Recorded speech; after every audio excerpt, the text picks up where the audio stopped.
something I thought about recently that has been kind of weighing on me a little bit is how a lot of the spiritual people of the past that when they were trying to introduce new things, how they always look so crazy, and and how it's so easy for us to not speak our truth because of the it's like we've been traumatized because we've seen the resistance and we've seen the judgment so much that there's a part of us that um, is just conditioned to play small and to not speak up and to not um, share any of of the things that we're learning because of this the gaslighting and the and just not being accepted, and I see that with people like the David Ikes of the world and the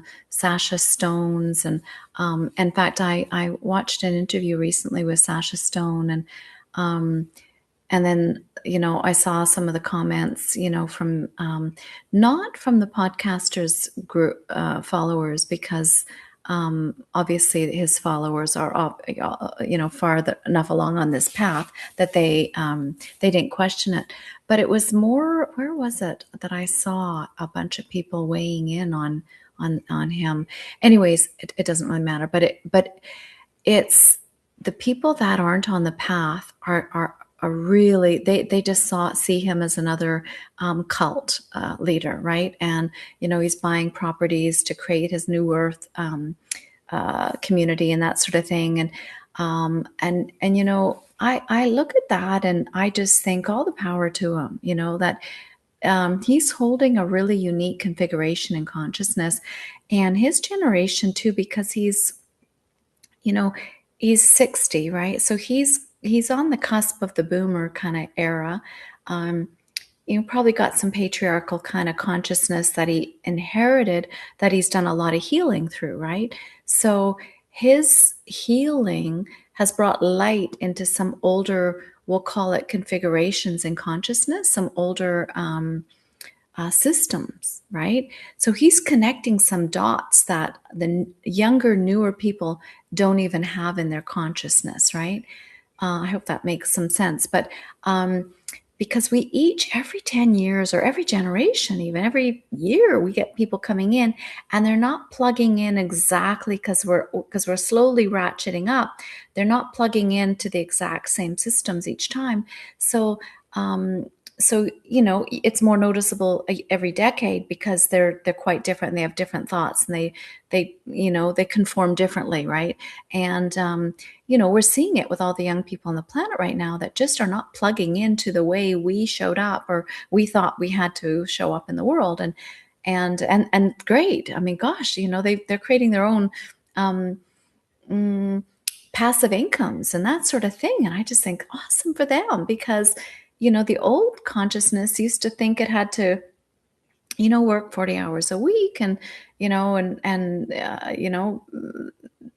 work for your whole life, and then you retire and you get a few years at the end where you get to enjoy it, that kind of thing, right? We were just conditioned that way, right? So it's interesting though, because so watching these early spiritual leaders, right, and there's some that have been doing this way longer than them, that have been speaking their truth for so long. Right now, there's a lot of their truth is being proven to have value, and to be, um, in the vanguard of this new consciousness that's coming in. Um, but because they were doing it at a time where it wasn't accepted, they've got a lot of judgment attached to them. And so some of the things they did were bringing light into some really dark areas, right?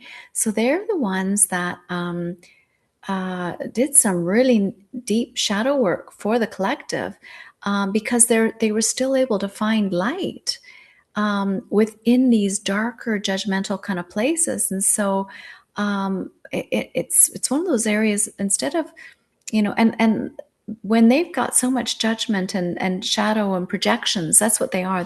It's a negative projection, right? These quantum cords of entanglement that get thrown on them. It's no different than, child stars that, as they grow up and they start, become teenagers and make a few mistakes, and you can see it with Tiger Woods right now. I mean, once you've lost the public faith and collective support, we'll say, energetically, it's really hard because you're used to functioning with a certain level of energy, of, people championing you and holding you in a higher vibrational space. And now you've got to do it on your own, and you've got to generate that level of currency that got you to that position. And it's a very hard position to hold on your own, right? So yeah, none of those are easy spaces. But the people that are in the spiritual world that came from, like, they introduced ideas at a time where they weren't even being validated, right? They actually just had to stand in their truth, and they were being judged, and they brought all this shadow. And so they made some missteps along the way. They probably said a few things that maybe sound even crazy, even now in the vanguard, right? That they might have wished they could take back even. I'm not saying these two did. I actually I don't listen to them enough to know or understand, but I understand enough that anybody who was on that path, who was stepping into those darker areas, again, going out into these branches, on the tree, to bring light. And now where they're at, they can hold their light in these places and go, hey, we're doing it. We're shifting consciousness. We're going into this higher, less dense, more illuminated space. Everything that they've got in their consciousness, every area there where they've been, their map making, they're now holding that space where light can go to all those areas. So they've done some really big work. So rather than judge them for where they're at or things that they may have said in the past to get there, it's like, you've got to build a few mousetraps before you perfect it, kind of thing. But it's that way in consciousness. You have to test the boundaries of the system of, what we have created within our consciousness of how can we break free of this structure. And I'm going to put it over here because this is the new world. I'm going to say over here, which I'm really happy that we're shifting into. And it's more balanced, so it's more in the heart. But anyways, I'm just doing this for demonstration. But so they had to push the limits of what we would accept in consciousness. So they were bringing forth ideas. How long have they been talking about free energy, right? And, there's a lot of people saying it's here, and then there's just as many people that are so focused on the fact that everybody who's been trying to create free energy keeps dying or something, or, and if you focus on that being a truth and a reality, you're not available for it to be here, because you are on a timeline where which is your energetic permissions for a power over other structure to have more influence in that sphere in your life.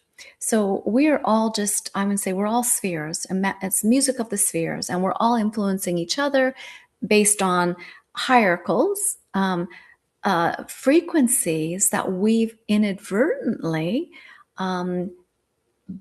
vibrationally been in accord with. And what we're trying to do is call them all back into, I always say we're doing the round table thing where everybody gets the same size seat at the table and there's no hierarchies anymore, right? We're just all, part of that flower of life pattern, we'll say, right? And so, as this juggling is going on, right? And what you have to do is just see these early pioneers as the ones that were testing and trying to call out some of those ones that we were giving too much power to. And so even though they were maybe calling in free energy, again, I'm using these as examples because some of them were speaking about a lot of different things. Some of them were talking about disclosure for a long time, and look, like crazy guys for talking about that, and oh, they've been talking about that for 15 or 20 years or 30, 50 years or however long, right? Um, but be thankful that they were, because if they didn't put that in the field as a possibility, right, we couldn't step into that as a timeline. Somebody had to start creating those stories, the narrative, the scripts, right?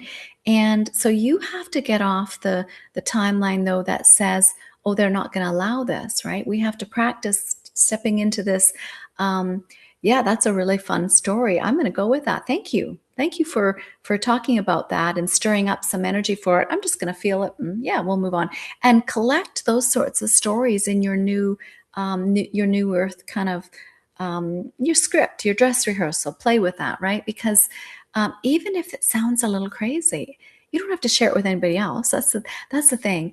Um, we don't have to be those people that now need to convince a whole bunch of others, right? We can go in and do the dress rehearsal and play in our new earth reality energetically in our hearts and in our minds. Just feel into it. um, Follow the podcasts or read the books or buy the music, or support the people that are also adding ideas to the field, right? Those spheres that you want to call in to your flower of life pattern, to your new um, round table, right? Of kind of what sort of things that we're going to be experiencing in this new world. So you want to energetically give them some, I'm going to say, currency. So see them, right? And thank them and go, yay, thank you for that, right? And the same with those ones that, maybe played in the playground maybe a little too long, right? And they drew a lot of judgment, right? Just go to compassion for them, because those areas where they were the early ones that they had to make mistakes, right? They were given backstories about the bad guys, whether they were galactic bad guys, whether they were governmental bad guys, whether they were secret space program bad guys. I mean, you name it. There was a whole bunch of them, right? um, they were trying to break through these. I'm going to say they were conscious limitations, right?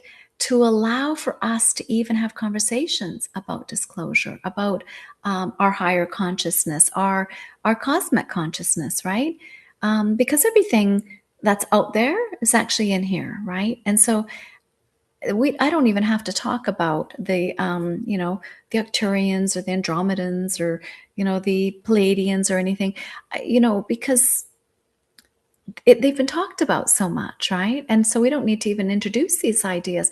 And that's the other thing is the our ascension script now, it can be very personal. There has been so many things put in the field that for us now, every recipe is kind of at our fingertips. It's kind of like, when I go to cook something or want to make a dinner, I just do a search for, with a few ingredients, and I, get an idea for dinner. I'm cooking things that I would be buying in really fine restaurants, and I'm just cooking them at home because the collective has shared so many beautiful recipes now. We are, and so all the ascension scripts are out there. All this worked for me over here, or this were, oh, you might try this over here, or might do, and you can start reading and listening and finding things that you go, oh, that resonates with me, or I'd like to try that, or that makes sense. And all of a sudden these things start really vibrating in your field, and you can work with them, because that's what we've all done. We've all created so many scripts now. So your playground is basically, it's kind of like your you can just choose now. It's all there, right? So you don't have to be the early pioneer anymore. You get to cherry pick. And so it's such a beautiful time. So I wanted to share that. I wanted to just to remind everybody that to go to compassion for some of the older spiritual people that put a lot of these things in the field, and drew a lot of judgment, and actually had a hard time, and really, just need to just hold them in a really nice, loving space. So anyway, sending you lots of love.